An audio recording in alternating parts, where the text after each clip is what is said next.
SCERT syllabus പ്രകാരമുള്ള ഫിസിക്സിലെ ആദ്യത്തെ പാഠമാണ് എഫക്ട്സ് ഓഫ് ഇലക്ട്രിക് കറന്റ് അല്ലെങ്കിൽ വൈദ്യുത പ്രവാഹത്തിന്റെ ഫലങ്ങൾ.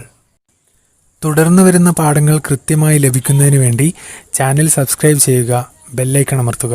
എങ്കിൽ നമുക്ക് പാഠത്തിലേക്ക് പോകാം. നമ്മൾ വൈദ്യുതി ഉപയോഗിക്കാത്ത ഒരു ദിവസം പോലും നമ്മുടെ ജീവിതത്തിലില്ല. ഒരു ദിവസത്തിൽ നമ്മൾ ഉപയോഗിക്കുന്ന മിക്ക സാധനങ്ങളും ഈ ചിത്രത്തിൽ കാണിച്ചിട്ടുണ്ട്.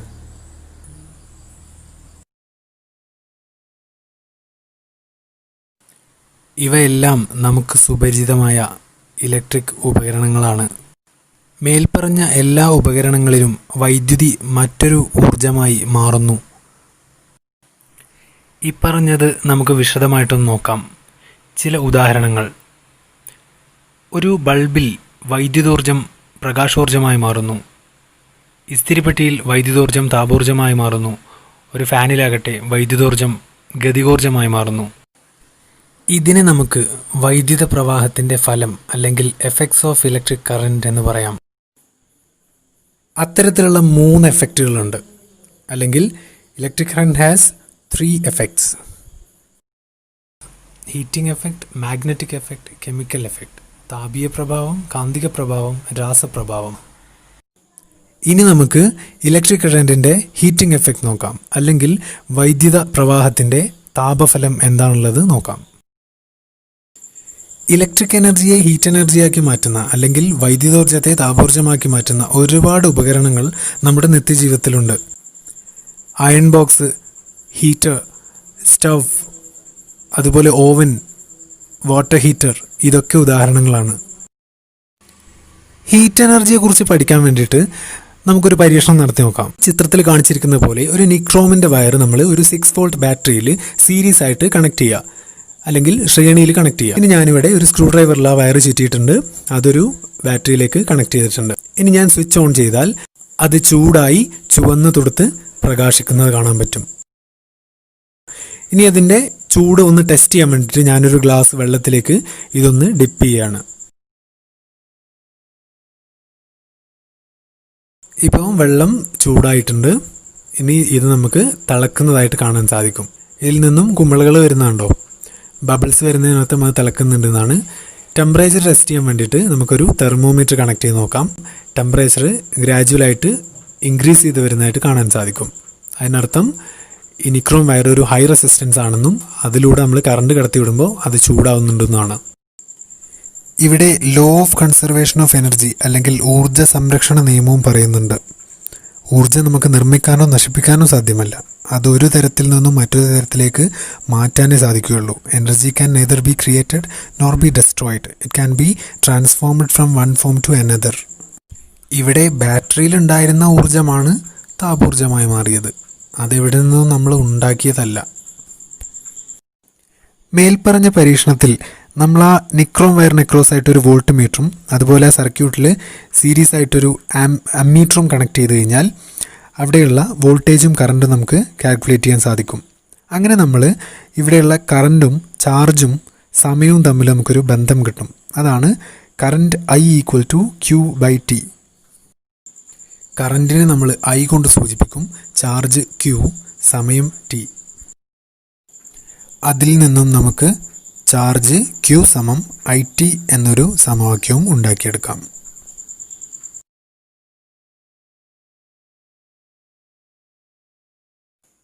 ഇവിടെ നമുക്ക് ഒരു വോൾട്ടിനെ ഡിഫൈൻ ചെയ്യാം. ഒരു പോയിന്റിൽ നിന്നും മറ്റൊരു പോയിന്റിലേക്ക് ഒരു കൂളം ചാർജിനെ മൂവ് ചെയ്യാൻ വേണ്ടുന്ന പ്രവൃത്തി 1 ജൂളാണെങ്കിൽ ആ 2 പോയിന്റുകൾക്കിടയിലുള്ള പൊട്ടൻഷ്യൽ ഡിഫറൻസ് ആണ് 1 വോൾട്ട്. കൂളം എന്നത് ചാർജിൻ്റെ യൂണിറ്റാണ്, ജൂൾ പ്രവൃത്തിയുടെ യൂണിറ്റുമാണ്. അല്ലെങ്കിൽ നമുക്ക് ഇങ്ങനെയും പറയാം, ഒരു കൂളം ചാർജിനെ 1 വോൾട്ട് പൊട്ടൻഷ്യൽ ഡിഫറൻസിലൂടെ ചലിപ്പിക്കാൻ വേണ്ടുന്ന പ്രവൃത്തി 1 ജൂളായിരിക്കും. അങ്ങനെയാണെങ്കിൽ ഒരു കൂളം ചാർജിനെ V വോൾട്ട് പൊട്ടൻഷ്യൽ ഡിഫറൻസിലൂടെ കടത്തിവിടാൻ വേണ്ടുന്ന പ്രവൃത്തി V ജൂളായിരിക്കും. 1 വോൾട്ട് പൊട്ടൻഷ്യൽ വ്യത്യാസത്തിലൂടെ കടത്തിവിടാൻ 1 ജൂൾ. അപ്പോൾ V വോൾട്ട് പൊട്ടൻഷ്യൽ വ്യത്യാസത്തിലൂടെ കടത്തിവിടാൻ V ജൂൾ. ഇനി നമുക്ക് Q കൂളം ചാർജിനെ വി വോൾട്ട് പൊട്ടൻഷ്യൽ വ്യത്യാസത്തിലൂടെ കടത്തിവിടണം എന്ന് കരുതുക. അപ്പം എന്താവും സമവാക്യം? W സമം Q ഇൻറ്റു വി. അതായത് Q ചാർജിനെ വി വോൾട്ട് പൊട്ടൻഷ്യൽ വ്യത്യാസത്തിൽ കടത്തിവിടണമെങ്കിൽ അവിടെ ചെയ്യേണ്ട പ്രവൃത്തി എത്രയാണ്? W സമം Q വി. ഇത് നിർബന്ധമായിട്ടും അറിഞ്ഞിരിക്കേണ്ട ഒരു സമവാക്യമാണ്. Work done equal to charge into potential.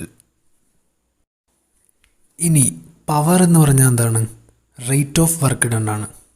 അതായത് പവർ എന്ന് പറഞ്ഞാൽ പ്രവൃത്തി ചെയ്യുന്നതിൻ്റെ നിരക്കാണ്. അതായത് power equal to work done by time. Power സമം പ്രവൃത്തി ബൈ സമയം. പക്ഷെ നമുക്കറിയാം W സമം എന്താണ്? Q ഇൻറ്റു വി ആണ്. അപ്പോൾ നമുക്ക് power equal to QV by time എന്ന് എഴുതാം. ഇനി നമ്മൾ നേരത്തെ പഠിച്ചു കറൻറ്റ് എന്ന് പറഞ്ഞാൽ ചാർജ് ബൈ ടൈമാണ്. അപ്പം ആ Q ബൈ ടിക്ക് പകരം നമ്മൾ I ഇട്ട് കൊടുത്താൽ നമുക്ക് എന്ത് കിട്ടും? Power equal to V into I. ഇതൊരു ഇമ്പോർട്ടൻ്റ് ഇക്വേഷനാണ്. Power equal to VI.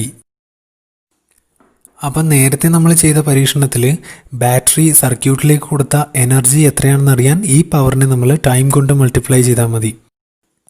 അപ്പോൾ പവർ ഇൻറ്റു ടൈം ചെയ്താൽ VI ഇൻറ്റു ടി എന്ന് വരും. ഇത്രയും എനർജിയാണ് നേരത്തെ ഹീറ്റായി ഉണ്ടായത്. അതായത് നമ്മൾ കൊടുത്ത ആ ബാറ്ററിയുടെ എനർജി ഉപയോഗിച്ചിട്ട് ആ നിക്രോം വയർ ചൂടായി. അപ്പം VIT എന്ന് പറഞ്ഞ അത്രയും ഊർജം എന്തായി മാറിയിട്ടുണ്ട്? ഹീറ്റ് എനർജിയായി മാറിയിട്ടുണ്ട്. ഊർജ്ജ സംരക്ഷണ നിയമപ്രകാരം ഊർജ്ജം നമുക്ക് നശിപ്പിക്കാനോ നിർമ്മിക്കാനോ പറ്റില്ല. നേരത്തെ ബാറ്ററിയിലുണ്ടായിരുന്ന ആ ഊർജ്ജമാണ് താപോർജ്ജമായി മാറിയിട്ടുള്ളത്. അതുകൊണ്ട് നമുക്ക് H ഈക്വൽ ടു VIT എന്നൊരു സമവാക്യം ഉണ്ടാക്കാം. താപോർജ്ജം സമം VIT. ഇനി ഓം നിയമപ്രകാരം V ഈക്വൽ ടു IR ആണ്. വോൾട്ടേജ് സമം കറൻറ്റ് ഇൻറ്റു റെസിസ്റ്റൻസ്. അപ്പം നമുക്ക് നേരത്തെയുള്ള ഈ H ഈക്വൽ ടു VIT എന്ന് പറഞ്ഞ ഇക്വേഷനിൽ ഇത് സബ്സ്റ്റിറ്റ്യൂട്ട് ചെയ്താൽ H equal to IR into IT എന്ന് കിട്ടും. വിക്ക് പകരം നമ്മൾ IR കൊടുത്തു. അപ്പം H equal to I² RT എന്ന് കിട്ടും. ഇതിനെയാണ് നമ്മൾ ജൂൾസ് ലോ അല്ലെങ്കിൽ ജൂൾ നിയമം എന്ന് പറയുന്നത്. According to Joule's law, the heat generated in a current carrying conductor is directly proportional to the product of square of current, the resistance of the conductor and time of flow of current.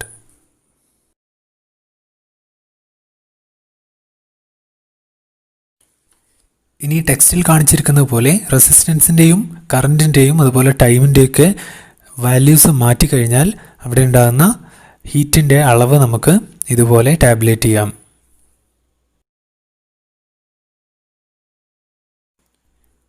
ഇനി നമ്മൾ ടെക്സ്റ്റിൽ പറഞ്ഞ പോലെ AB എന്നീ രണ്ട് ബീക്കറിൽ ഒരേ അളവിൽ വെള്ളമെടുത്ത് ഒരേ കട്ടിയും കനമൊക്കെയുള്ള ഒരു കോപ്പർ വയറും ഒരു നിക്രോം വയറും രണ്ട് ബീക്കറിലിട്ടിട്ട് നമ്മൾ റെസിസ്റ്റൻസും അതുപോലെ കറൻറ്റും അതുപോലെ അത് വെക്കുന്ന സമയവുമൊക്കെ മാറ്റി നോക്കിയാൽ നമുക്ക് മനസ്സിലാവും നിക്രോം വയർ വെച്ച A എന്ന ബീക്കറാണ് ഏറ്റവും കൂടുതൽ ചൂടായിട്ടുള്ളത്.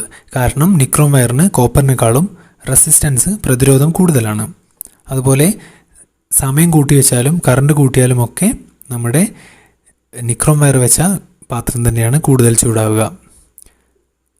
അതുപോലെ നമ്മൾ കറണ്ട് കൂട്ടിയാലും ടൈം കൂട്ടിയാലും ചൂട് കൂടുകയും ചെയ്യും. അതായത് ജൂൾ നിയമം നമ്മൾ അവിടെ പരീക്ഷണത്തിലൂടെ തെളിയിക്കുന്നു.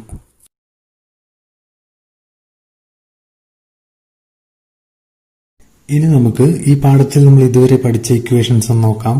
ഒന്ന് നമ്മൾ പഠിച്ചത് V ഈക്വൽ ടു IR എന്ന് പറയുന്ന ഓംസ് ലോ ആണ്. മറ്റൊന്ന് നമ്മൾ പഠിച്ചത് H equal to I² RT എന്ന് പറയുന്ന ജൂൾസ് ലോ ആണ്. നമുക്കിനി പ്രോബ്ലംസ് ചെയ്യാൻ വേണ്ടിയിട്ട് ഇക്വേഷൻസിനെ ഒന്ന് റീഅറേഞ്ച് ചെയ്യാം. ഇതിനെ നമുക്ക് H equal to I² RT എന്നതിനെ I² എനിക്ക് I ഇൻറ്റു I എന്ന് എഴുതാം. അതുപോലെ ബാക്കിയുള്ള എന്താണ്? RT ആണ്. ഇതിനകത്ത് ഈ IRന് പകരം എനിക്ക് V ഈക്വൽ ടു IRൽ നിന്നും IRന് പകരം V എന്ന് സബ്സ്റ്റിറ്റ്യൂട്ട് ചെയ്യാം. കാരണം IR എന്ന് പറഞ്ഞാൽ V ആണ്. അതുകൊണ്ട് H equal to I into IRന് പകരം V ഇൻറ്റു T എന്ന് എഴുതാം. അല്ലെങ്കിൽ H equal to I V T അല്ലെങ്കിൽ നമുക്കൊന്നുകൂടെ പഠിക്കാൻ ഓർത്തു വെക്കാൻ എളുപ്പത്തിന് H equal to V I T എന്ന് എഴുതാം. ഇതാണ് ഒരു ഇക്വേഷൻ. അപ്പം ഹീറ്റ് കാണാൻ നമുക്ക് രണ്ട് ഇക്വേഷനായി. ഒന്ന് H equal to I square R T എന്ന് പറയുന്ന ജൂൾസ് ലോയും അതുപോലെ H equal to V I T Joule's ലോയുടെ മറ്റൊരു ഫോമും. ഇനി നമുക്ക് പ്രോബ്ലം ചെയ്യാൻ മറ്റൊരു ഇക്വേഷനും കൂടെ ഉണ്ടാക്കിയെടുക്കാം. H equal to I square R T ആണ്. അതിനകത്ത് നമുക്ക് ഓംസ് ലോ പ്രകാരം V equal to I R ആണ്. അതിൽ നിന്നും ഈ ഇക്വേഷനിൽ നിന്ന് നമുക്ക് I equal to V by R എന്നൊരു ഇക്വേഷൻ കൂടെ ഉണ്ടാക്കിയെടുക്കാം. അപ്പൊ നമ്മൾ ഈ എച്ച് ഈക്വൽ ടു ഐ സ്ക്വയറിൽ ഐക്ക് പകരം നമ്മൾ വി ബൈ ആർ സബ്സ്റ്റിറ്റ്യൂട്ട് കൊടുക്കാം. അപ്പം H equal to V by R square R T എന്ന് വരും. അല്ലെങ്കിൽ H equal to V square by R square into R T എന്ന് വരും. ഇതിനകത്ത് ഈ ആർ സ്ക്വയറിലെ ഒരു ആറും ഈ ആറും കട്ട് ചെയ്ത് പോയിട്ട് ബാക്കി H equal to V square T by R എന്ന് പറഞ്ഞ മറ്റൊരു ഇക്വേഷനും കൂടെ നമുക്ക് കിട്ടും. അപ്പോൾ മൊത്തം നമുക്ക് 3 ഇക്വേഷൻ കിട്ടും. ഒന്ന് H equal to V square T by R, ഒന്ന് H equal to V I T, ഒന്ന് H equal to I square R T. ഇത് മൂന്നും ജൂൾസ് ലോയുടെ ഡിഫറെന്റ് ഫോംസ് ആണ്. ഈ കൺസെപ്റ്റ് വെച്ചിട്ട് നമുക്കൊരു ചോദ്യം ചെയ്യാം. 0.2 ആംപിയർ കറണ്ട് 200 ഓം റെസിസ്റ്റൻസ് ഉള്ള ഒരു വയറിലൂടെ 5 മിനിറ്റ് നേരത്തേക്ക് ഒഴുകിയാൽ അതിലുണ്ടാകുന്ന ഹീറ്റ് എത്രയാണെന്നാണ് ചോദ്യം. ഓക്കെ, അപ്പം നമുക്ക് റെസിസ്റ്റൻസിന്റെ വാല്യൂ തന്നിട്ടുണ്ട്. എത്രയാണ്? 200 ഓം ആണ്. പ്രതിരോധം 200 ഓം ആണ്. അതുപോലെ ആ ചാലകത്തിലൂടെ ഒഴുകുന്ന കറണ്ട് എത്രയാണ്? ഐ ഈക്വൽ ടു 0.2 ആംപിയർ ആണ് അല്ലേ. ഇനി 5 മിനിറ്റ് നേരത്തേക്കാണ് ഒഴുകുന്നത്. അപ്പൊ ടി ഈക്വൽ ടു എത്രയാണ്? 5 മിനിറ്റ് ആണ്. ഇനി ആ 5 മിനിറ്റ് എന്നുള്ളത് മിനിറ്റ് ഒരു SI യൂണിറ്റ് അല്ല. അതുകൊണ്ട് നമുക്ക് ആ മിനിറ്റിന് എന്ത് ചെയ്യണം? സെക്കൻഡ് ആക്കണം. അതുകൊണ്ട് 5 ഇൻറ്റു 1 മിനിറ്റ് എന്ന് പറഞ്ഞാൽ 60 സെക്കൻഡ് ആണ്. അപ്പം 60 സെക്കൻഡ് എന്ന് കൊടുക്കാം. അപ്പൊ എത്ര വരും? 5 6 30 300 സെക്കൻഡ് എന്ന് വരും. ഇനി നമുക്കിവിടെ ബേസിക് ആയിട്ടുള്ള ഇക്വേഷൻ തന്നെ ഉപയോഗിക്കാം. H equal to I square R T. നമുക്ക് എത്ര ഹീറ്റ് ഉണ്ടാവണേന്നാണ് നോക്കണ്ടേ. അപ്പം H equal to I square R T ഉപയോഗിച്ചാൽ, ജൂൾസ് ലോ ഉപയോഗിച്ചാൽ നമുക്ക് ഐ സ്ക്വയർ എന്ന് പറഞ്ഞാൽ എന്ത് വരും? 0.2 സ്ക്വയർ ഇൻറ്റു ആർ എന്ന് പറഞ്ഞാൽ 200 ഓംസ് ആണ്. അപ്പം 200 ഇൻറ്റു ടൈം എത്രയാണ്? 300 സെക്കൻഡ് ആണ്. അപ്പം 300. അപ്പൊ 0.2ന്റെ സ്ക്വയർ 0.04, 2ന്റെ സ്ക്വയർ 4 അല്ലേ, ഇൻറ്റു 200 ഇൻറ്റു 300 എന്ന് വരും. അപ്പം 0.04 ഇൻറ്റു 200 എന്ന് പറയുമ്പോൾ 2 ഇൻറ്റു 4 8. 0.04ഉം 2 0 പോയിട്ടുണ്ടാവും, 100 പ്ലേസ് മാറും, ഇൻറ്റു 300. അപ്പം 324 2400 ജൂൾ എന്ന് വരും. ജൂൾ എന്ന് പറയാൻ കാരണം ഇത് ഹീറ്റ് എനർജിയാണ്. എനർജിയുടെ യൂണിറ്റ് എന്താണ്? ജൂളാണ്. ഇനി മറ്റൊരു ചോദ്യം. 230 വോൾട്ടിൽ പ്രവർത്തിപ്പിക്കുന്ന ഒരു ബൾബിന്റെ റെസിസ്റ്റൻസ് 920 ഓം ആണെങ്കിൽ 3 മിനിറ്റ് കൊണ്ട് അവിടെ എത്ര ഹീറ്റ് ഉണ്ടാവുന്ന നോക്കണ്ടേ. അപ്പൊ ഇവിടെ തന്നിട്ടുണ്ട് വോൾട്ട് എത്രയാണ്? 230 വോൾട്ട് ആണ്. റെസിസ്റ്റൻസ് 920 ഓം ആണ്, 920 ഓം. ടൈം 3 മിനിറ്റ് ആണ്. അപ്പം 3 ഇൻറ്റു 60 സെക്കൻഡ് വരും. അപ്പം 3 6 18 180 സെക്കൻഡ് വരും. ഇവിടെ നമുക്ക് വിയും ആറും ടിയും തന്നിട്ടുണ്ട്. ഇത് നമുക്ക് രണ്ട് രീതിയിൽ ചെയ്യാം. ഒന്ന്, നേരത്തെ നമ്മൾ പഠിച്ച H equal to V square T by R വെച്ച് ചെയ്യാം. അപ്പൊ നമുക്ക് വി സ്ക്വയർ എന്ന് പറയുമ്പോൾ 230ന്റെ സ്ക്വയർ ഇൻറ്റു 60 ബൈ ആർ എത്രയാണ്? 920 ആണ്. 10350 ജൂൾ എന്ന് കിട്ടും. ഇതേ ക്വസ്റ്റ്യൻ വേണമെങ്കിൽ നമുക്ക് നേരത്തെ പഠിച്ച മെത്തേഡിലും ചെയ്യാം. H equal to I square R T എന്ന് പറഞ്ഞ ഇക്വേഷൻ വെച്ചിട്ടും നമുക്ക് ചെയ്യാം. ഓക്കെ, അപ്പോൾ ഇവിടെ വി 230 വോൾട്ട് തന്നിട്ടുണ്ട്, അതുപോലെ ആറ് 920 ഓം തന്നിട്ടുണ്ട്. ഓക്കെ, അപ്പോൾ നമുക്ക് വേണമെങ്കിൽ ഇവിടെ കറണ്ട് ഇതിൽ നിന്നും കാണാം. I equal to V by R എന്ന് വെച്ചിട്ട് നമുക്ക് കറണ്ട് കാണാം. ഓക്കെ, വി ബൈ ആർ എന്ന് പറയുമ്പം 230 ബൈ 920 എന്ന് കിട്ടും. അപ്പം നമുക്ക് H equal to I square R T അല്ലേ. ഐ സ്ക്വയർ എന്ന് പറയുമ്പോൾ എന്ത് വരും? 230 ബൈ 920 സ്ക്വയർ ഇൻറ്റു ആർ എന്ന് പറയുമ്പം 920 അഗൈൻ ഇൻറ്റു ടൈം എത്രയാണ്? 180 സെക്കൻഡ്, 3 മിനിറ്റ് അല്ലേ. അപ്പം നമുക്ക് എന്ത് കിട്ടും? നേരത്തെ ചെയ്ത ഇത് സോൾവ് ചെയ്താൽ ഈ 10,350 ജൂൾ തന്നെ കിട്ടും. രണ്ട് ചെയ്താലും ഒരേ ആൻസർ കിട്ടുക. ഇതേ ക്വസ്റ്റ്യൻ നമുക്ക് H equal to V I T എന്ന ഇക്വേഷൻ വെച്ചിട്ടും ചെയ്യാം. ഓക്കെ, അപ്പോൾ ഇവിടെ നമുക്ക് വി അറിയാം, അതുപോലെ ഐ അറിയാം, ടൈമും അറിയാം. അപ്പം വി എത്രയാണ്? 230 ഇൻറ്റു ഐ എത്രയാണ്?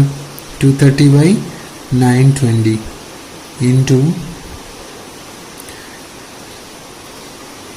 ടൈം എത്രയാണ്? 180 സെക്കൻഡ്.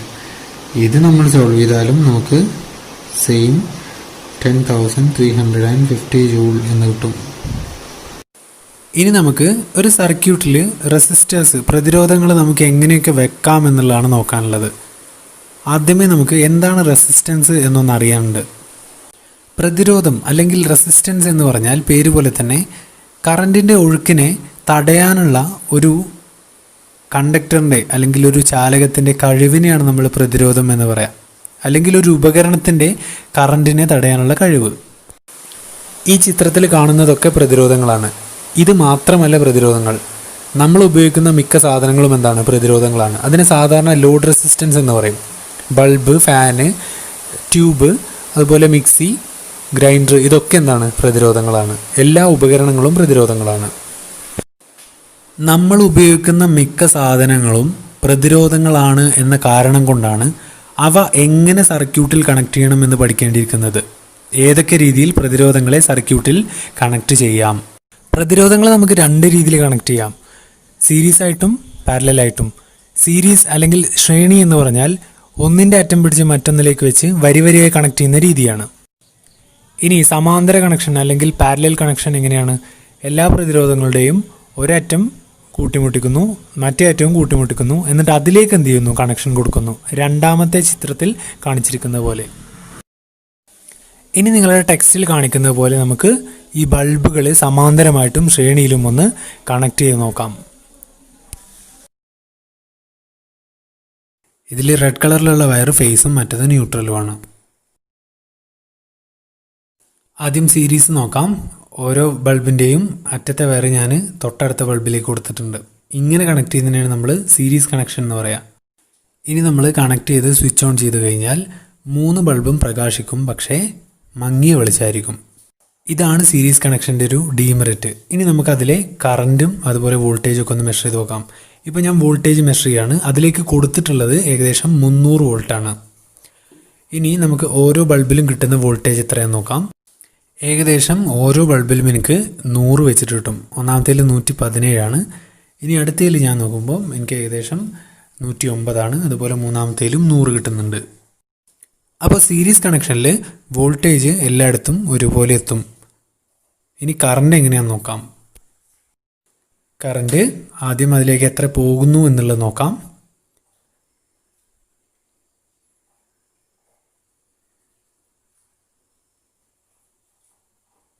ഏകദേശം 0.48 ആംപിയർ ആണ്. ഇനി നമുക്ക് അടുത്ത പോയിന്റിൽ ബൾബിൻ്റെ ഇടയിൽ നോക്കാം. അവിടെയും ഇതാ 0.4 തന്നെയാണ്, സെയിം. അതുപോലെ തൊട്ടടുത്ത ജംഗ്ഷനിലും 0.4 തന്നെയാണ്. അതിനർത്ഥം കറണ്ട് ഒരുപോലെ എത്തുന്നു, പക്ഷേ വോൾട്ടേജ് ഒരുപോലെയല്ല. ഞാൻ സീരീസ് കണക്ഷൻ്റെ ഏറ്റവും വലിയൊരു ഡീമെറിറ്റ് പറഞ്ഞു തരാണ്. നമുക്ക് അതിൻ്റെ ഇടയ്ക്കുള്ളൊരു വയറൊന്ന് കട്ട് ചെയ്ത് നോക്കാം.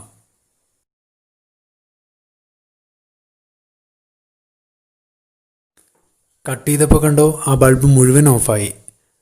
അതുകൊണ്ട് വീട്ടിൽ നമ്മൾ ഒരിക്കലും എന്ത് ചെയ്യാൻ പാടില്ല, സീരീസ് കണക്ഷൻ വെക്കാൻ പാടില്ല. അതുകൊണ്ട് നമ്മൾ വീട്ടിൽ പാരലൽ കണക്ഷൻ ഉപയോഗിക്കുക. ഏതെങ്കിലും ഒരു ഉപകരണം കേടുവന്നാൽ മൊത്തം വീട്ടിലെ കണക്ഷൻ പോവും. ഇനി നമുക്ക് പാരലൽ കണക്ഷൻ നോക്കാം. എല്ലാത്തിൻ്റെയും ഫേസ് ഒരുമിച്ചാക്കി എല്ലാത്തിൻ്റെയും ന്യൂട്രും ഒരുമിച്ചാക്കി നമ്മൾ കോമൺ ആയിട്ട് ഒറ്റ സപ്ലൈ കൊടുക്കാം. അങ്ങനെ നമ്മൾ കൊടുത്തു കഴിഞ്ഞാൽ 3 ബൾബിലേക്കും ഒരുപോലെ വോൾട്ടേജ് എന്ന് മൂന്നും നല്ല ബ്രൈറ്റായിട്ട് പ്രകാശിക്കും. ഇനി നമുക്കതിൻ്റെ വോൾട്ടേജ് നോക്കാം.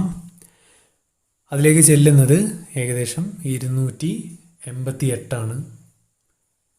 ഇനി നമുക്ക് ഓരോ ബൾബിലേക്കും എത്ര വോൾട്ടേജ് ചെല്ലുന്നുണ്ടെന്ന് നോക്കാം. ഒന്നാമത്തേൽ അതാ ഏകദേശം 298 ആണ്. രണ്ടാമത്തേൽ 298 തന്നെയാണ്. മൂന്നാമത്തേലും 298 തന്നെയാണ്. അതിനർത്ഥം വോൾട്ടേജ് എല്ലാ സ്ഥലത്തും ഒരുപോലെ എത്തുന്നുണ്ട്. കറണ്ട് ഒരുപോലെ ആയിരിക്കില്ല. അത് ഞാൻ സമയക്കുറവ് മൂലം ചെയ്യുന്നില്ല. ഇനി നമുക്ക് നേരത്തെ ചെയ്ത പോലെ ഒരു ബൾബിൻ്റെ വയറൊന്ന് കട്ട് ചെയ്ത് നോക്കാം. കണ്ടോ, കട്ട് ചെയ്തപ്പോൾ ആ കട്ട് ചെയ്ത ബൾബ് മാത്രമേ പോയിട്ടുള്ളൂ, മറ്റേത് രണ്ടും കത്തുന്നുണ്ട്. അപ്പോൾ നമ്മൾ വീട്ടിൽ എന്ത് ചെയ്യണം, സമാന്തരമായ അതായത് പാരലൽ കണക്ഷൻ ഉപയോഗിക്കണം. അങ്ങനെ ആയാലും എന്താണെന്ന് ചോദിച്ചാൽ ഏതെങ്കിലും ഒരു ഉപകരണം കേടുവന്നാലും ബാക്കിയുള്ള ഉപകരണങ്ങൾക്ക് കുഴപ്പമൊന്നും പറ്റില്ല, അതൊക്കെ സ്മൂത്തായിട്ട് വർക്ക് ചെയ്യും. ഈ സീരീസ് അല്ലെങ്കിൽ ശ്രേണി കണക്ഷൻ മനസ്സിലാക്കാൻ ഒരു എളുപ്പ വഴിയുള്ളത് ഒരു പാലവുമായി താരതമ്യം ചെയ്യുക. ഇവിടെ 3 പാലമുണ്ട്. ഇക്കരയിൽ നിന്ന് അക്കരയ്ക്ക് കിടക്കാൻ 3 പാലം കിടക്കണം. അപ്പോൾ ഇലക്ട്രോണുകളുടെ ഒഴുക്കാണല്ലോ കറണ്ട്. അതുകൊണ്ട് ഇവിടെ 100 പേര് പോകുന്നുണ്ട്. ഈ 100 പേര് ഇക്കരയിൽ നിന്ന് അക്കരയ്ക്ക് കിടക്കുന്നുണ്ട്. അവരെ നമ്മൾ ഇലക്ട്രോണുകളായി പരിഗണിക്കുക. 100 പേരും 3 പാലവും കടന്നു പോകണം. മനസ്സിലായോ? അപ്പോൾ 100 പേരും 3 പാലവും കടന്നു പോകുന്നതുകൊണ്ട് 3 പാലത്തിലൂടെയും കടന്നു പോകുന്ന ആളുകളുടെ എണ്ണം തുല്യമാണ്. അതുകൊണ്ട് കറണ്ട് തുല്യമാണ്. ഇനി ഇതിൻ്റെ പോരായ്മ, ഒരു പാലം പൊട്ടിക്കഴിഞ്ഞാൽ ആർക്കും കടന്നു പോകാൻ കഴിയില്ല. ഇനി സമാന്തര സംയോജനം അല്ലെങ്കിൽ പാരലൽ കണക്ഷൻ. ഇതിനകത്ത് 3 പാലങ്ങൾ സമാന്തരമായി കൊടുത്തിട്ടുണ്ട്. നേരത്തെ പറഞ്ഞ പോലെ 100 പേർക്ക് ഇക്കരയിൽ നിന്ന് അക്കരയ്ക്ക് പോകാൻ 3 പാലമുണ്ട്. അതുകൊണ്ട് ഈ 100 പേരിൽ ആർക്ക് വേണമെങ്കിലും ഏത് പാലവും ചൂസ് ചെയ്യാം. അപ്പം പലരും പല പാലം വഴി പോകുന്നതുകൊണ്ട് 3 പാലത്തിലൂടെയും പോകുന്ന ആളുകൾ തുല്യമല്ല. അതുകൊണ്ട് 3ലൂടെയും പോകുന്ന കറണ്ട് തുല്യമല്ല. ഇനി ഏതെങ്കിലും ഒരു പാലം പൊട്ടിക്കഴിഞ്ഞാലും ബാക്കി 2 എന്ത് ചെയ്യാം, കടന്നു പോവാം. ഇനി നമുക്ക് ശ്രേണി സംയോജനത്തിൻ്റെ കാൽക്കുലേഷൻ നോക്കാം. സീരീസ് റെസിസ്റ്റൻസിൻ്റെ ഞാനിവിടെ R1, R2, R3, R4 എന്നിങ്ങനെ 4 പ്രതിരോധങ്ങൾ സീരീസ് ആയിട്ട് കൊടുത്തിട്ടുണ്ട്, ശ്രേണിയിൽ കൊടുത്തിട്ടുണ്ട്. നമുക്കറിയാം ശ്രേണിയിലൂടെ കണക്ട് ചെയ്താൽ അതിലൂടെ ഒഴുകുന്ന കറണ്ട് തുല്യമായിരിക്കും. ആ കറണ്ട് I ആണെന്ന് കരുതുക. I കറണ്ട് ഇതിലൂടെ പോകുന്നുണ്ട്. ഇനി ഞാൻ ഈ ബാറ്ററിയിലൂടെ ഇതിലേക്ക് കൊടുക്കുന്ന പൊട്ടൻഷ്യൽ V ആണെന്ന് കരുതുക. അപ്പോൾ നമുക്ക് ഓരോ പ്രതിരോധത്തിലൂടെയുമുള്ള വോൾട്ടേജ് കാണണം. ആ voltage V1, V2, V3, V4 ആണെന്ന് കരുതുക. ഓം നിയമപ്രകാരം V = IR ആണ്. അപ്പോൾ മൊത്തം പ്രതിരോധം V = V1 + V2 + V3 + V4 ആണ്. അതുപ്രകാരം ഒന്നാമത്തെ പ്രതിരോധമായ R1ലൂടെ ഒഴുകുന്ന പൊട്ടൻഷ്യൽ V1 = IR1 ആണ്. രണ്ടാമത്തെ പ്രതിരോധത്തിലൂടെ ഒഴുകുന്ന പൊട്ടൻഷ്യൽ V2 = IR2. മൂന്നാമത്തത് V3 = IR3, V4 IR4. എല്ലാം കറണ്ട് സെയിം ആയതുകൊണ്ട് I കൊടുത്തിട്ടുള്ളത്. മൊത്തം പൊട്ടൻഷ്യൽ V = IRS ആണ്. അവിടെ RS എന്ന് പറയുന്നത് സഫല പ്രതിരോധമാണ്, അല്ലെങ്കിൽ എഫക്റ്റീവ് റെസിസ്റ്റൻസ് ഇൻ സീരീസ്. അപ്പോൾ നമുക്ക് ഈ പറഞ്ഞ സമവാക്യങ്ങൾ മുകളിൽ വെട്ടുകൊടുത്താൽ IRS = IR1 + IR2 + IR3 + IR4 എന്ന് കിട്ടും. I കോമൺ ആണ്, അത് കട്ട് ചെയ്ത് കഴിഞ്ഞാൽ RS = R1 + R2 + R3 + R4 എന്ന് കിട്ടും. അല്ലെങ്കിൽ ശ്രേണി സംയോജനത്തിൽ ആകെ പ്രതിരോധം എന്ന് പറയുന്നത് ഓരോ പ്രതിരോധങ്ങളെയും തമ്മിൽ കൂട്ടിയാൽ കിട്ടുന്നതാണ്. ഇത് നിർബന്ധമായിട്ടും പഠിക്കേണ്ട ഒരു സമവാക്യമാണ്. ഇനി നമുക്ക് പാരലൽ അല്ലെങ്കിൽ സമാന്തര കണക്ഷൻ നോക്കാം. ഇവിടെ R1, R2, R3, R4 എന്നിങ്ങനെ 4 പ്രതിരോധങ്ങൾ സമാന്തരമായിട്ട് കൊടുത്തിട്ടുണ്ട്. ഈ ബാറ്ററിയിലൂടെ കൊടുക്കുന്ന പൊട്ടൻഷ്യൽ V ആണ്. അതുകൊണ്ട് എല്ലാ പ്രതിരോധങ്ങളുടെയും അക്രോസ് ആയിട്ടുള്ള പൊട്ടൻഷ്യൽ തുല്യമാണ്, അത് V ആണ്. എന്നാൽ കറണ്ട് അവിടെ ചെന്നിട്ട് എന്ത് ചെയ്യും, 4 ആയിട്ട് പിരിയും. അതുകൊണ്ട് കറണ്ട് ഐ എന്നുള്ളത് I1, I2, I3, I4 എന്നിങ്ങനെ 4ആയിട്ട് തിരിഞ്ഞ് R1, R2, R3, R4 എന്നിവയ്ക്ക് കിട്ടും. അതുകൊണ്ട് I 4ആയി പിരിഞ്ഞതുകൊണ്ട് I സമം I1 plus I2 plus I3 plus I4 ആണ്. ഓം നിയമപ്രകാരം V സമം IR ആണ്. I equal to V by R ആണ്. അതുകൊണ്ട് I1 എന്നുള്ളത് V ബൈ R1 ആകും. I2 V by R2, I3 V by R3, I4 V by R4. എല്ലാത്തിനും കിട്ടുന്ന പൊട്ടൻഷ്യൽ സെയിം ആണ്, V ആണ്. മൊത്തം കറണ്ട് I സമം V ബൈ RP ആണ്. ഇവിടെ RP എന്ന് പറയുന്നത് സമാന്തര കണക്ഷൻ്റെ സഫല പ്രതിരോധമാണ്, എഫക്റ്റീവ് റെസിസ്റ്റൻസ് ഇൻ പാരലൽ. ഇത് മുകളിൽ സബ്സ്റ്റിറ്റ്യൂട്ട് ചെയ്ത് കഴിഞ്ഞാൽ V ബൈ RP സമം V by R1 plus V by R2 plus V by R3 plus V by R4 എന്ന് കിട്ടും. V കട്ട് ചെയ്ത് കഴിഞ്ഞാൽ 1 ബൈ RP സമം 1 by R1 plus 1 by R2 plus 1 by R3 plus 1 by R4 എന്ന് കിട്ടും. അപ്പോൾ സഫല പ്രതിരോധം ഓരോ പ്രതിരോധങ്ങളുടെയും വിൽക്രമത്തിൻ്റെ ആകെത്തുകയായിരിക്കും. Reciprocal of effective resistance will be equal to the sum of reciprocals of individual resistances. ഇനി നമുക്ക് ടെക്സ്റ്റിൽ കൊടുത്ത ഈ ചിത്രത്തിനുള്ള ഉത്തരം വളരെ ഈസി ആയിട്ട് ചെയ്യാൻ പറ്റും.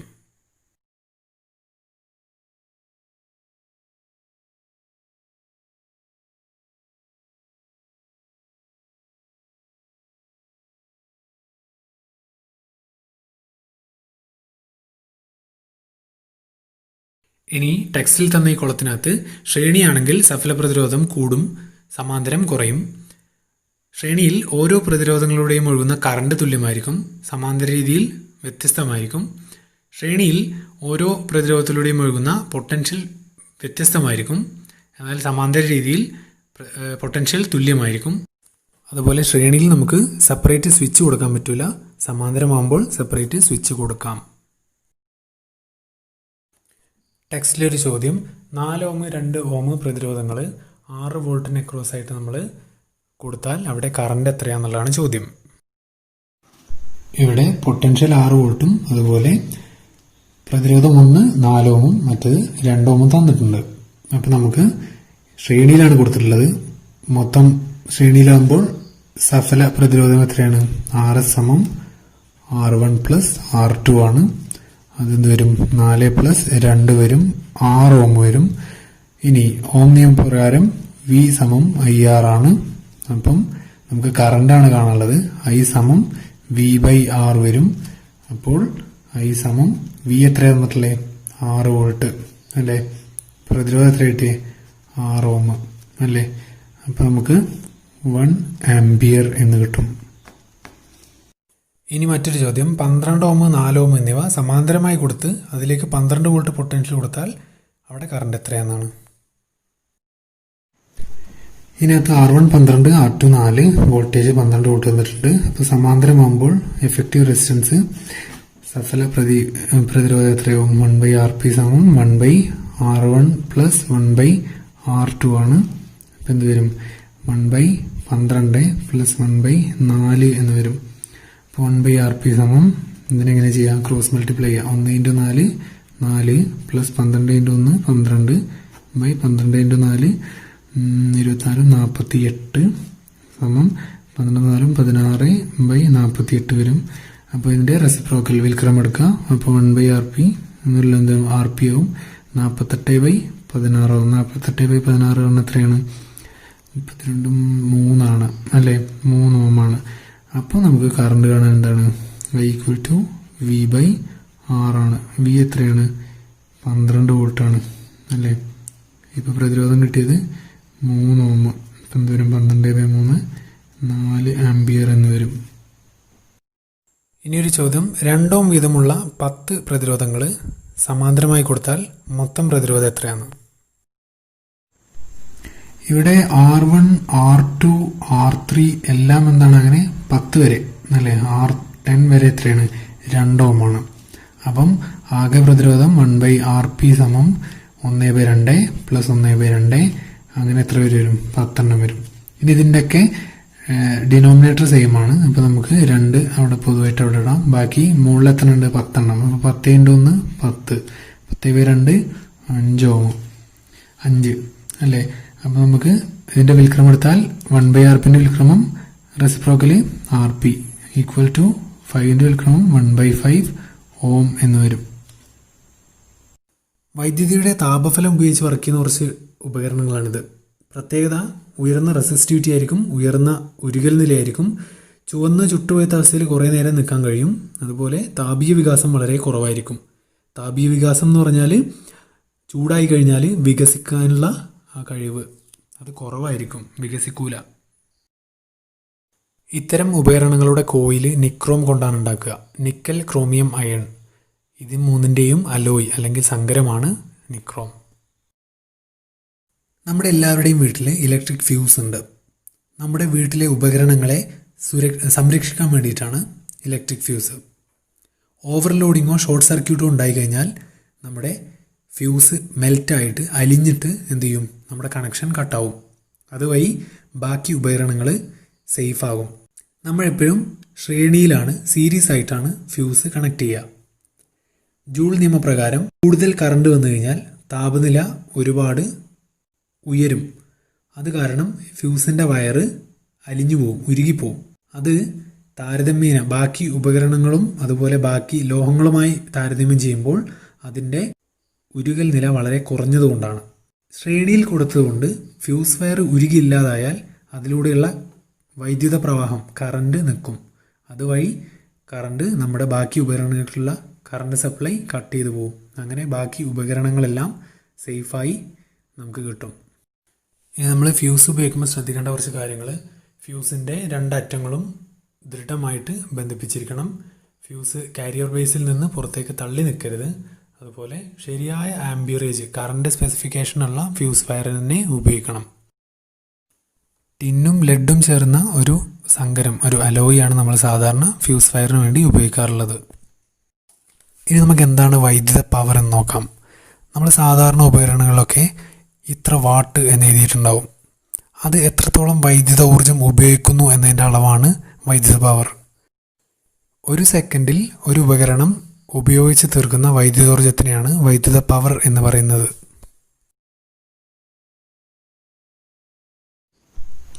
ഇനി നമുക്ക് എന്താണ് പവർ എന്ന് നോക്കാം.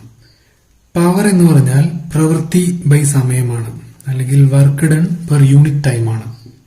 നേരത്തെ നമ്മൾ ജൂൾ നിയമത്തിൽ പഠിച്ചിട്ടുണ്ട്, ഒരു ലോഹത്തിലൂടെ I കറണ്ട് പോയി കഴിഞ്ഞാൽ, T സമയത്തേക്ക് പോയി കഴിഞ്ഞാൽ അവിടെ ഉണ്ടാകുന്ന താപം എത്രയാണ്? I² RT ആണ്. ഇത് തന്നെയാണ് അവിടെ പ്രവൃത്തി. അതായത് അവിടെ ആ ലോഹത്തിനെ ചൂടാക്കാൻ വേണ്ടി ചെയ്ത പ്രവൃത്തിയാണ് I² RT. അപ്പൊ അതിനെ നമുക്ക് W ആയിട്ട് എടുക്കാം. അപ്പൊ നമുക്ക് പവർ സമം I² RT ബൈ വീണ്ടും T അല്ലെ, W/T. അപ്പൊ നമുക്ക് T കട്ട് ചെയ്ത് പോയി ബാക്കി I² R എന്ന് കിട്ടും. ഇതാണ് പ്രവൃത്തിക്കുള്ള ഒരു സമവാക്യം, പവറിനുള്ള ഒരു സമവാക്യം. ഇനി നമുക്ക് ഓം നിയമപ്രകാരം V സമം IR ആണ്. അപ്പൊ നമുക്ക് ഇതിൽ നിന്നും I സമം V/R എന്നെടുക്കാം. അപ്പൊ ഇവിടെ ഈ ഐക്ക് പകരം നമുക്ക് വേണമെങ്കിൽ V/R കൊടുക്കാം. അപ്പൊ നമുക്ക് P ഈക്വൽ ടു I² അല്ലേ, I² എന്ന് പറയുമ്പം V²/R². കാരണം I എന്ന് പറഞ്ഞാൽ V/R ആണ്. അപ്പൊ I² എന്ന് പറയുമ്പോൾ V²/R² ഇൻറ്റു R എന്ന് കൊടുക്കാം. അപ്പൊ ഈ ആറും കട്ട് ചെയ്ത് പോയി ബാക്കി V²/R എന്ന് കൊടുക്കാം. ഇതാണ് രണ്ടാമത്തെ സമവാക്യം. അതുപോലെ ഇതൊന്ന്. ഇനി നമുക്ക് മറ്റൊരു സമവാക്യം കൂടെ ഉണ്ടാക്കാം. ഓം നിയമപ്രകാരം നമുക്ക് വേണമെങ്കിൽ R ഈക്വൽ ടു V/I എന്ന് എഴുതാം. അപ്പൊ നമുക്ക് എന്ത് ചെയ്താം, power equal to I² R അല്ലേ, ആറിന് പകരം നമുക്ക് V/I എന്ന് കൊടുക്കാം. അപ്പൊ നമുക്ക് I കട്ട് ചെയ്ത് പോയി ബാക്കി VI എന്ന് കിട്ടും.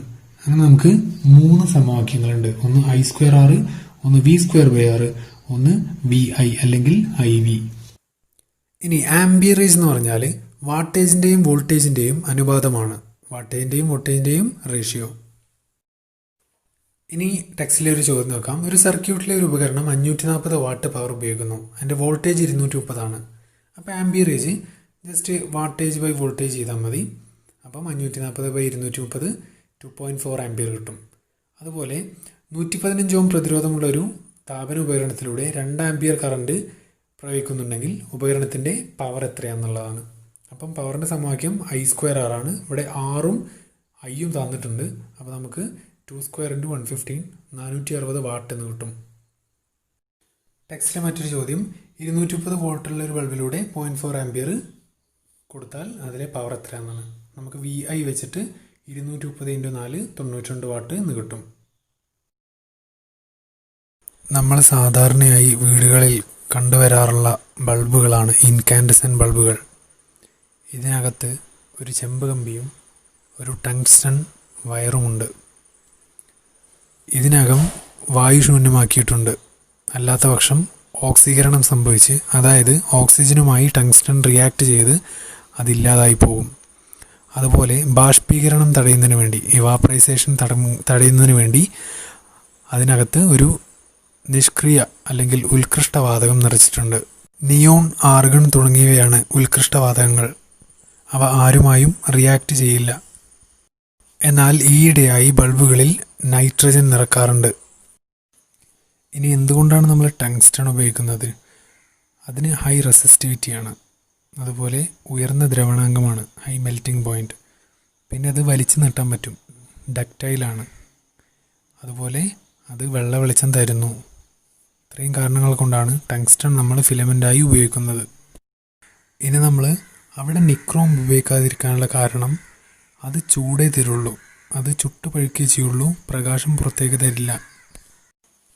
ഇനി ഇൻകാൻഡസെൻ്റ് ലാമ്പ് കൂടാതെ discharge lamp, fluorescent lamp, arc lamp, CFL, LED ഇങ്ങനെയൊക്കെ നമുക്ക് ബൾബുകളുണ്ട്. ഇനി എന്താണ് ഡിസ്ചാർജ് ലാമ്പുകൾ നോക്കാം. ഡിസ്ചാർജ് ബൾബുകൾ ഗ്ലാസ് ട്യൂബ് കൊണ്ടാണ് ഉണ്ടാക്കിയിട്ടുള്ളത്. ഈ ഗ്ലാസ് ട്യൂബിൻ്റെ അകം ശൂന്യമായിരിക്കും. അതിനകത്ത് ഏതെങ്കിലും തരത്തിലുള്ള ഗ്യാസ് നിറച്ചിട്ടുണ്ടാവും. രണ്ടറ്റത്തായിട്ട് 2 ഇലക്ട്രോഡുകൾ ഉണ്ടാവും. അതിലേക്കാണ് നമ്മൾ വോൾട്ടേജ് കൊടുക്കുക. ഇനി രണ്ടറ്റത്തും നമ്മൾ ഹൈ പൊട്ടൻഷ്യൽ കൊടുക്കുമ്പോൾ ഇതിൽ നിറച്ചിരിക്കുന്ന വാതകം അയോണൈസ് ചെയ്യും. അതിൻ്റെ തന്മാത്രകൾ വ്യത്യസ്ത ഊർജ്ജ നിലകളിലേക്ക് ഉയരും. ഈ ഉയർന്ന ഊർജ്ജ നിലകളിൽ നിന്നും അത് താഴ്ന്ന ഊർജ്ജ നിലകളിലേക്ക് തിരിച്ചു വരുമ്പോൾ പ്രകാശം പുറത്തേക്ക് വിടുന്നു. ഇതാണ് ഒരു ഡിസ്ചാർജ് ട്യൂബിൻ്റെ അല്ലെങ്കിൽ ഡിസ്ചാർജ് ബൾബിൻ്റെ പ്രവർത്തനം. ഇനി ഇതിൻ്റെ ഗുണങ്ങൾ എന്തൊക്കെയാണെന്ന് നോക്കാം. താപത്തിൻ്റെ രൂപത്തിൽ വൈദ്യുതി നഷ്ടപ്പെടുന്നത് വളരെ കുറവാണ്. കൂടുതൽ ലൈഫ് സ്പാൻ കിട്ടും, ഈട് നിൽക്കും, അതിന് നിഴൽ രൂപപ്പെടുന്നില്ല, അതുപോലെ കൂടുതൽ നമുക്ക് വെളിച്ചം കിട്ടുന്നു. അതുപോലെ അത് കുറച്ചേ വൈദ്യുതി ഉപയോഗിക്കുന്നുള്ളൂ. ഇനി അതിൻ്റെ അകത്ത് നിറച്ച വാതകത്തിൻ്റെ അടിസ്ഥാനത്തിൽ അതിന് പല നിറങ്ങളാണ് കിട്ടുക. സോഡിയം ആണെങ്കിൽ അത് മഞ്ഞ നിറമായിരിക്കും, നിയോൺ ആണെങ്കിൽ ഓറഞ്ച് റെഡ് ആയിരിക്കും, മെർക്കുറി വെള്ള, hydrogen blue, chlorine green, nitrogen red. നമ്മളൊരു ബൾബ് തിരഞ്ഞെടുക്കുമ്പോൾ അത് ഊർജം കുറച്ച് ഉപയോഗിക്കുന്നതാവണം, ഊർജം നഷ്ടം കുറവായിരിക്കണം, അതുപോലെ അന്തരീക്ഷത്തിന് മലിനീകരണം ഉണ്ടാക്കാത്തതായിരിക്കണം, അതുപോലെ കാര്യക്ഷമത കൂടിയതായിരിക്കണം. നിലവിൽ നമ്മൾ ഉപയോഗിക്കുന്ന മിക്ക ബൾബുകളും LED ബൾബുകളാണ്. ഇപ്പറഞ്ഞ പ്രത്യേകതകളെല്ലാമുള്ള ലൈറ്റ് എമിറ്റിംഗ് ഡയോഡ് ബൾബുകൾ. അതെന്താണെന്ന് നോക്കാം. LED എന്നാൽ ലൈറ്റ് എമിറ്റിംഗ് ഡയോഡുകളാണ്. ഫിലമെൻ്റ് അതിനില്ല, അതിനാൽ താപത്തിൻ്റെ രൂപത്തിൽ ഊർജ്ജനഷ്ടമില്ല. അതുപോലെ ഇതിൽ മെർക്കുറി ഇല്ലാത്തതുകൊണ്ട് പരിസ്ഥിതിക്ക് ദോഷവുമില്ല. വളരെ ചെറിയ തോതിലേ ഇത് വൈദ്യുതി ഉപയോഗിക്കുകയുള്ളൂ. ഇനി ഒരു LED ബൾബിൻ്റെ ഭാഗങ്ങൾ പരിചയപ്പെടാം. ആദ്യം ബേസ് യൂണിറ്റ് ആണ്. ബൾബിനെ ഹോൾഡറുമായി ബന്ധിപ്പിക്കുന്ന ഒരു മെറ്റാലിക് ഭാഗമാണിത്, ലോഹനിർമ്മിതമാണ്. ഹീറ്റ് സിങ്ക്, അത് ബൾബിൻ്റെ ബേസ് യൂണിറ്റിനോട് ചേർന്ന് നിൽക്കുന്ന അതിൻ്റെ ചൂട് വലിച്ചെടുക്കാനുള്ള സംവിധാനമാണ്. ഹീറ്റ് സിങ്ക് എന്ന പേരിൽ അതുണ്ട്. അത് ഒരുവിധം എൻജിൻസിനൊക്കെ ഉണ്ടാവും, താപം വലിച്ചെടുക്കുന്ന ഒരു ഉപകരണം. ഇനി ബേസ് പ്ലേറ്റ്, അത് ഹോൾഡറിൽ ഉറപ്പിക്കാനുള്ള ഒരു മെറ്റാലിക് പ്ലേറ്റാണ്, ലോഹ പ്ലേറ്റ്. പിന്നെ വരുന്നത് സ്ക്രൂ ആണ്. അതിൻ്റെ വയറുകളെ ആ ബേസ് യൂണിറ്റിൽ ഉറപ്പിക്കാനുള്ള സ്ക്രൂ. ഇനി പവർ സപ്ലൈ ബോർഡ്. നമുക്ക് വീട്ടിൽ കിട്ടുന്നത് AC സപ്ലൈ ആണ്. അതിന് നമുക്ക് DC ആക്കിയാലേ LED പ്രവർത്തിപ്പിക്കാൻ പറ്റുള്ളൂ. അതിനുള്ള സംവിധാനമാണ് പവർ സപ്ലൈ ബോർഡ്. അടുത്തത് പ്രിൻ്റഡ് സർക്യൂട്ട് ബോർഡാണ്, അല്ലെങ്കിൽ PCB. LED പ്രധാന ഭാഗമാണ് ഈ PCB. ഒരു IC ചിപ്പ് പോലെയുള്ള ഭാഗമാണ്. LED ഉറപ്പിച്ചിരിക്കുന്നത് ഈ ബോർഡിലാണ്. അതിൽ പ്ലസ് മൈനസ് അടയാളപ്പെടുത്തിയിട്ടുണ്ടാവും. അതിലേക്കാണ് നമ്മൾ ഈ AC DC ആക്കിയതിൻ്റെ പ്ലസും മൈനസും കണക്ട് ചെയ്യുന്നത്. അതുപോലെ ലാസ്റ്റ് ഭാഗം ഡിഫ്യൂസർ കപ്പ്. ബൾബിൽ നിന്നും പ്രകാശം പുറത്തു വരുന്ന ആ വെളുത്ത ഭാഗത്തിനെയാണ് ഡിഫ്യൂസർ കപ്പ് എന്ന് പറയുക. ഇനി LED ബൾബിൻ്റെ നിർമ്മാണം നിങ്ങളുടെ ബുക്കിൽ അതിൻ്റെ സ്റ്റെപ്പുകൾ കൊടുത്തിട്ടുണ്ട്. ഞാൻ നിങ്ങൾക്കൊരു വീഡിയോയിലൂടെ അതെങ്ങനെ ചെയ്യാമെന്ന് കാണിച്ചു തരാം.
LED ബൾബ് അനേകം LED ഡയോഡുകളുടെ ഒരു ശ്രേണി ബന്ധമാണ്, അല്ലെങ്കിൽ സീരീസ് ആയിട്ടാണ് അവർ കണക്ട് ചെയ്തിട്ടുള്ളത്. അതുകൊണ്ട് തന്നെ സീരീസിൽ എവിടെയെങ്കിലും ഒരു ബൾബ് തകരാറിലായാൽ മൊത്തം ബൾബ് തകരാറിലാവും. ബാക്കി LED ഭാഗങ്ങൾ rectifier, load resistor, filter capacitor, ഇതിലേതെങ്കിലും ഒന്ന് കേടുവന്നാലും LED ബൾബ് പ്രകാശിക്കില്ല. ഇനി അത് റിപ്പയർ ചെയ്യാൻ നമുക്ക് soldering iron, multimeter, tester, screwdriver, LED chip, nose plier, tweezer ഇതൊക്കെ ആവശ്യമാണ്. ഇത്രയാണ് നിങ്ങളുടെ ഈ പാഠം. ഈ പാഠത്തിലുള്ള പ്രോബ്ലംസും അതിൻ്റെ ഉത്തരവുമായി മറ്റൊരു വീഡിയോയിൽ വരാം. സബ്സ്ക്രൈബ് ചെയ്യാത്തവർ സബ്സ്ക്രൈബ് ചെയ്യുക. Wish you all the best. Thank you.